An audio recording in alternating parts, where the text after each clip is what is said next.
Hello, my dear students. Once again, welcome back after the 4 days from 9th April. Today, we will start with the third topic of the same chapter, Prehistory and History.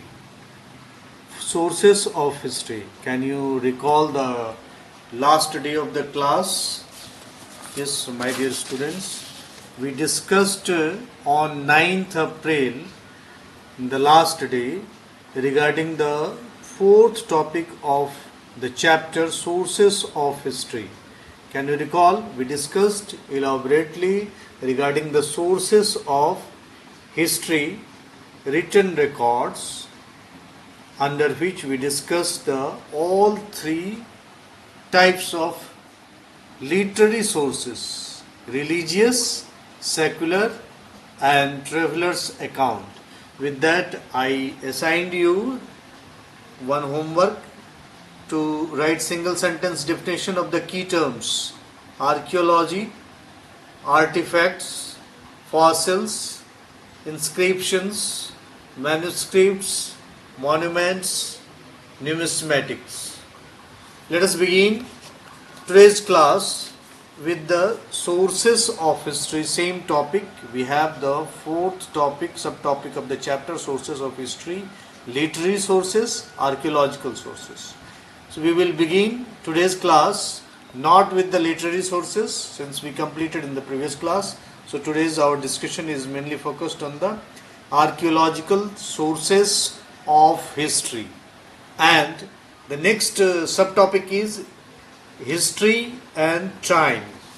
This relationship between history and time we will also discuss elaborately regarding the key terms of decade, century, millennium, then BC, AD, BCE, CE, and Circa.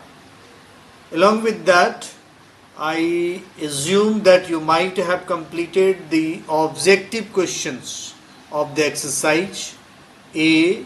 Fill in the blanks questions. C. Multiple choice questions. And rewrite the statements, true and false statement types. So all ABC exercises you might have completed. So we will begin today's class focused on the archaeological sources of history. So under which we will discuss inscriptions, the first, second, coins and seals, and third, monuments. So in single sentence, how you can define these three terms? Inscriptions means writing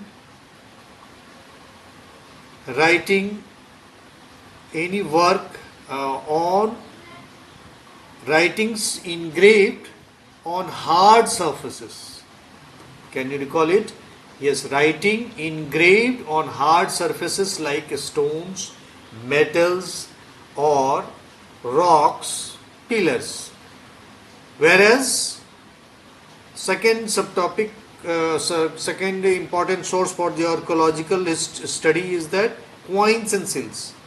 Coins you can study as the subhead, numismatic, as the broad head of this topic. That is the study of coins under numismatics. Then seals of different shapes and made up of clay, stone, metals with pictures of animals are valuable finds of the ancient India as well as the world, especially in Indus Valley civilization. In the next chapter we can also elaborate and discuss this coins, importance of the coins and seals. Then the third source is that monuments. What is the monument? Can you define from the key terms? Ruins of buildings, ancient caves, stupas, pillars, and places of worship which still remain under the soil, and till date these ruins are still till date existing. So these are the of great historical importance. So these are called as the monuments, of historical monuments, and we are preserving these historical monuments. Now we can continue the discussion with the archaeological sources of history. The first archaeological sources of history is that inscriptions. That means writings engraved on hard surfaces like metals, on rocks and pillars, stone walls, walls of temples, clay tablets, seals, bones, copper plates, and other metals are called as inscriptions. Since they are written pieces, they are most authentic source of the archaeological source of study. Next feature is the study of inscription is termed as or called epigraphy. How can you tell it? Yes, epigraphy is that study of inscription in history. Thousands of inscriptions have been found all over India, and the earliest ones were found in the seals of Harappa, whereas ancient Egyptian inscriptions were written in three different scripts: hieroglyphic script, demotic script, and Greek, which were the three different scripts found in a fort of Rosetta in Egypt in 1799. Next feature is the stone rock edicts of Ashoka.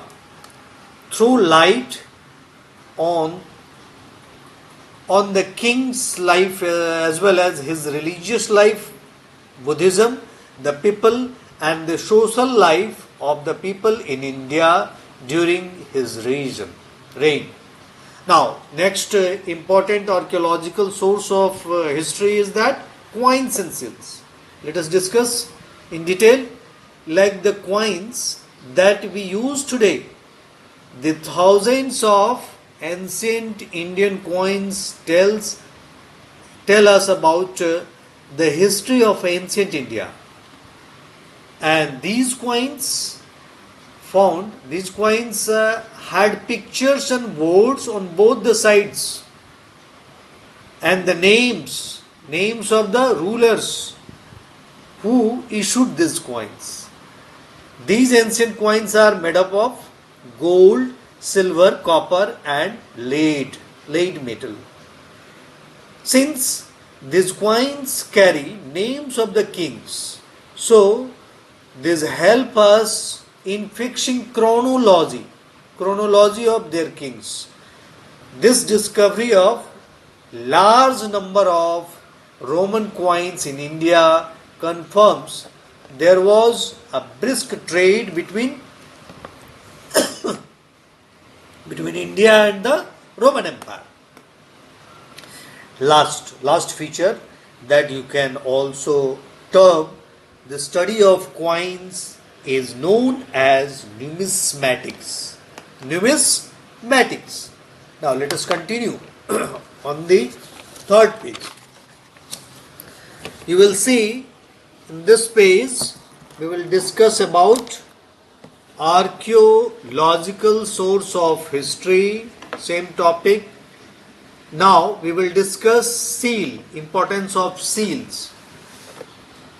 So more than 2000 seals have been found from various archaeological sites like Indus Valley ruins, and these are rectangular in shape, made up of terracotta and soapstone, and have a pictorial script. Next feature is that regarding the seal, the most interesting seal is that of a seated figure. You can see in the book's page, seated figure of Pashupati surrounded by animals like rhinoceros and deer. Next, another important source of archaeological study of history, that is the termed as the third point as monuments. Archaeologists sometimes find the ruins of ancient buildings, caves, stupas, pillars and temples which have been buried and forgotten. Excavations have been made or have been done at old cities like Harappa and Mohenjo-daro, Takshila, Ujjain, stupas of Sachi and Behrut, etc., are of great historical importance. However, there are many ancient buildings and places of worships that have not been buried and still remain today are also called monuments, like the Taj Mahal, the Charminar, Ajanta and Ellora caves, etc. Efforts have been made to preserve these historical monuments of immense value in archaeological study. Now we will begin the last topic of the book, this chapter 1, that is the history and time. We will discuss the relationship and how it is useful to study the time in order to locate an event. So facts and, my dear students, facts and dates are very important while you are discussing history. So these dates, how can be located or given? It has the certainism. So in order to locate an event in time, dates are used, and traditionally the birth of Jesus Christ was used as the point, referral, from which years were numbered in history. So following the terms we can use on the timeline, the first important under the history and time, that is the BC. We have fixed the dates from the birth of Jesus Christ as before Christ, BC, that the years before the birth of Christ were labeled as BC, meaning before Christ. On the line, number line, we can discuss as the BC, the years before the Christ and the events that took place, turned and followed under the years as BC. Now let's turn over the page. We will find the fourth and the last page of the today's discussion, history and time, that remaining under we will discuss how timeline is drawn and how it is useful in study history. Can you see? Here is one timeline I have drawn for you. So where you can locate that birth of Jesus Christ and backward counting and the forward counting of the years, starting as the referral 1 CE, 1 Christian era, then 100 CE, then 200, 300 CE. But in the backward counting, when you will go for the BC, as we discussed, then what we have to discuss? 300 BCs. Just it is backward, it is going back, reverse. Now let's define another term, very interesting term, AD. It is a Latin word. It literally means Anno Domini, or in the year of our Lord. It is used for the years after the birth of Christ and labeled as AD.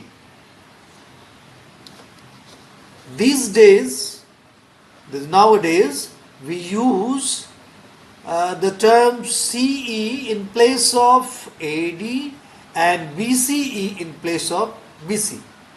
That previous page you have discussed about the BC, but we are not using, but in that most commonly used term is that CE and BCE.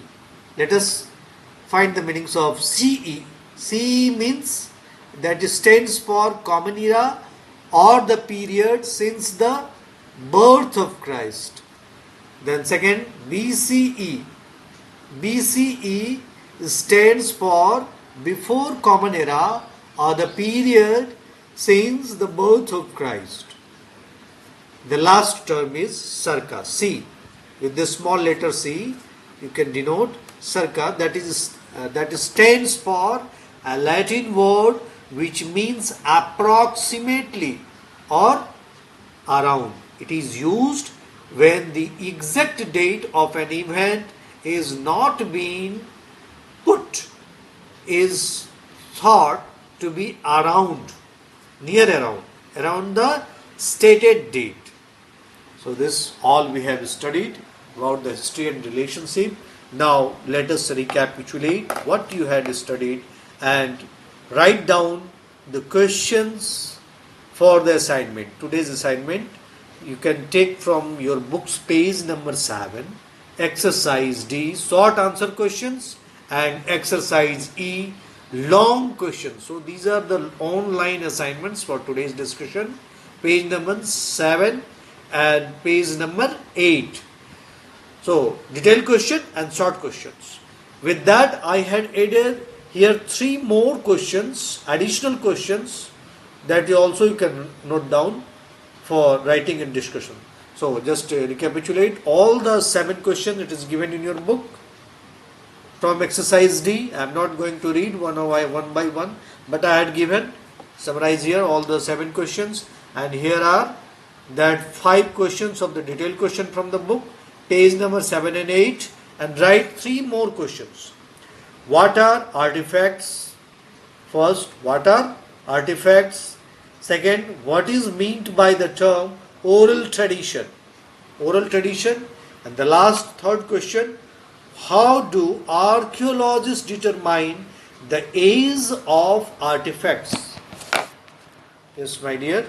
With that, thank you for today's discussion. We are closing some of the today's class. Thank you. We will discuss the next chapter and some more points in the next discussion.